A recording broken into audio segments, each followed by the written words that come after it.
Hi guys, thank you for watching. This is the first video from our shoulder series, focusing on Chaturanga Dandasana and how to mobilize and stabilize our shoulders. Our shoulders are complex structures that include bones, muscles, tendons, ligaments, and joints. When we think about shoulders, we talk about three bones: our collarbones or clavicles, our shoulder blades or scapula, and our upper arm bones, anatomically called humerus, and how they function together in a relationship with each other.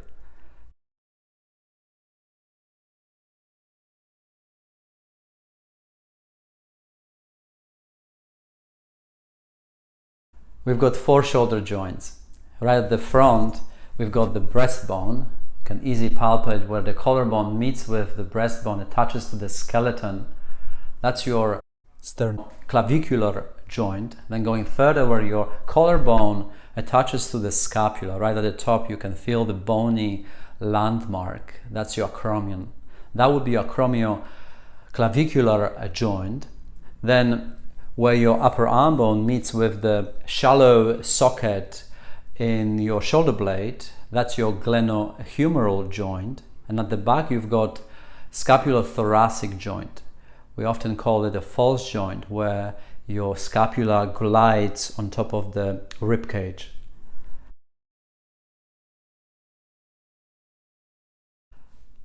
All these joints together allow a wide range of movement. We can raise our shoulders. We call this action anatomically shoulder elevation. We can lower our shoulders. That's shoulder depression.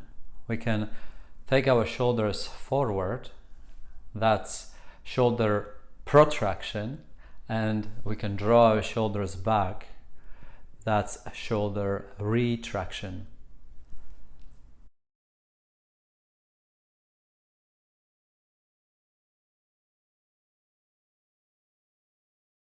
As yogis, when we examine our posture, we think about Tadasana, our mountain pose, which represents closest to anatomically neutral alignment.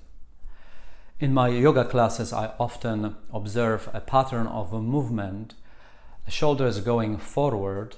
Also, there is a slight shoulder elevation and inward rotation of the upper arm bones. That looks like this from the side, where the shoulders are collapsing forward.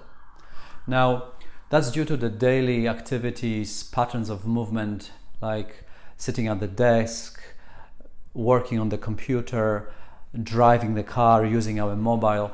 And often, if you have a history of going to the gym, we often focus on the front body, building our pecs, and often we forget to strengthen the back body.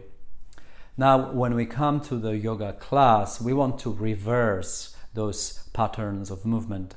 We want to focus more on the shoulder retraction, shoulder depression, and also external rotation of the upper arm bones.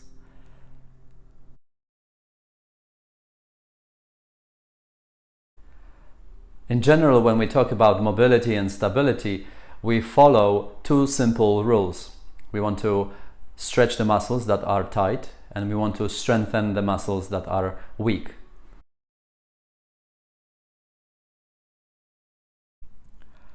There are three muscles that are the troublemakers: levator scapula,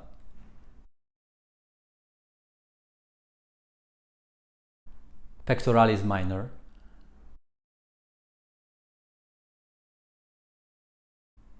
and upper trapezius.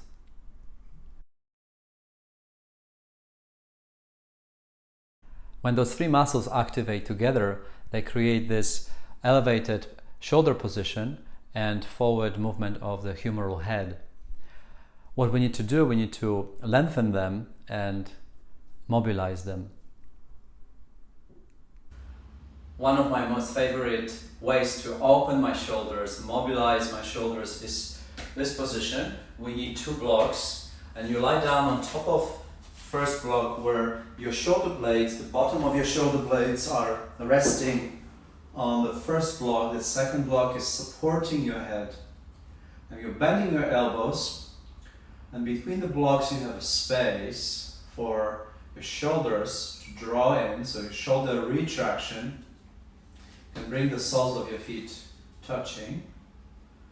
And stay in this position, a passive stretch, your pectoralis, your upper trapezius. You can stay here for a few minutes, focusing on your breath.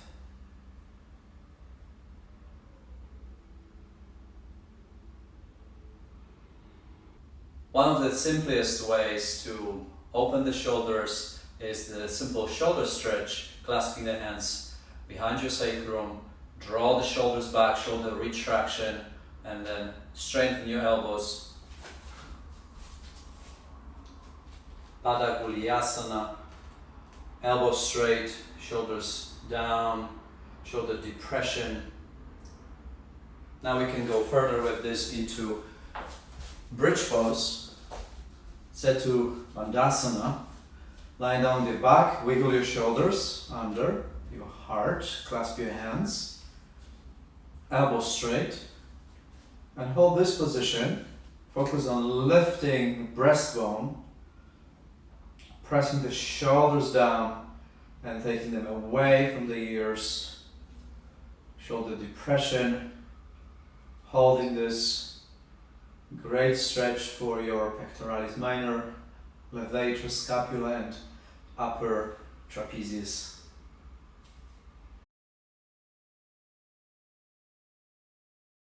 Serratus anterior is the very important muscle that helps us to stabilize our shoulders. And what we need to do, we need to strengthen it. It's one of those muscles that helps us to protract our shoulders and press against the floor when we are in Chaturanga Dandasana. And the muscle engages right at the side of the rib cage.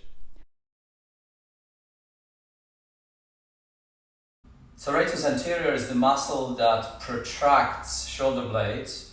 Anytime you are extending the arm forward, that you are pushing against the wall or you are throwing a punch, that's your serratus anterior. Now in our yoga practice, anytime we are transitioning in vinyasa from downward facing dog to warrior one position, we're going to catch that moment here when we are drawing the knee into the nose, surrounding the spine, and we pushing down against the floor. And that's your serratus anterior, strengthening the muscle, holding this position for 5 breaths, shoulder protraction. Now, second side, bringing your opposite knee in, holding it here, pushing down into the floor, building strength in your muscle, and back to downward facing dog. Shoulder stability is very important in weight-bearing poses like Chaturanga Dandasana or Urdhva Mukha Svanasana. Think how many times you are doing Chaturanga in your vinyasa transitions. When you are doing it incorrectly, it eventually can cause a shoulder injury. It's super beneficial to look what is happening exactly in the body when we are doing Chaturanga Dandasana.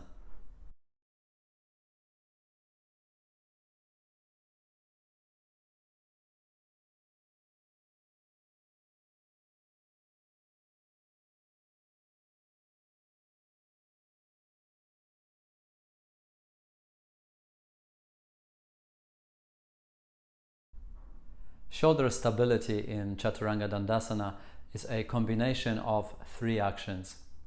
Applying those actions in a balanced way will give us optimal shoulder stability. I'd like to introduce you to 3 necessary actions in your Chaturanga Dandasana. First action, shoulder retraction.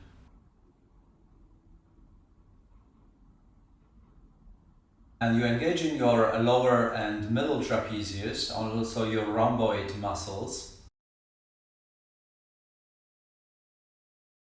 Second action is your shoulder protraction. You engage your serratus anterior muscle that protract and stabilize your scapula.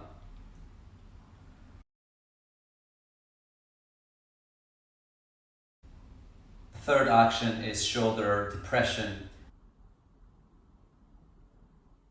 You engage your pectoralis minor, your lower trapezius and latissimus dorsi.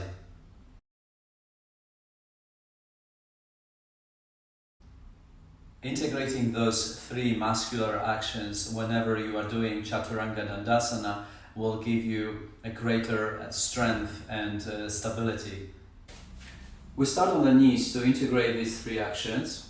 I lean the body forward, the shoulders a little bit past my wrists. I bend my elbows and I pause. Step 1, retraction, sink. Step 2, protraction, push. Step 3, depression, plug. Now I'm going to enter Chaturanga Dandasana from plank position, applying those three actions. First, sink, push, and plug. Now I'm bending my elbows and I'm maintaining the retraction as I protract, I push against the floor. I'd like to introduce you to a few yoga drills to integrate these actions into your body and develop muscle intelligence to understand how to engage the muscles to create an action. The best way to understand these three actions is to play with the bolster. You can lie down on top of the bolster, focus on the shoulders. Step 1, shoulder retraction. Step 2, shoulder protraction. Step 3, shoulder depression. Maintain those three actions together and lift Chaturanga Dandasana. Another great way to practice a new approach in your Chaturanga Dandasana is to use two yoga blocks. You position them on your mat, shoulder width apart. Now, starting from all fours. Again, you bend your elbows and you simply hover above the blocks, applying shoulder stability, retraction, protraction, and depression. So they're stopping you going forward and down. Now the same applies in your plank position, engaging your core, elbows flexion, and just hovering an inch just above the blocks, training yourself into new awareness in your Chaturanga Dandasana. If you are a little bit tighter in your shoulders, the best way to work with Chaturanga Dandasana is to use a strap. The strap is holding the shoulders back, so your shoulder retraction, and now that looks like this at the back, so I want to really tighten my strap at the back, shoulder stays in position. Now I'm going into my pose and elbow flexion, shoulder retraction, protraction, and depression. Now in my body it's very easy to do retraction. I'm very open in my shoulders. I need to work more on shoulder protraction, strengthening serratus anterior and depression. Thank you so much for watching. I hope you found this video beneficial. If you are interested to learn more techniques, dive deep into the understanding and wisdom of yoga, please follow us at yogaformen.com and subscribe to our Vimeo channel. Thank you again. I hope to see you next time.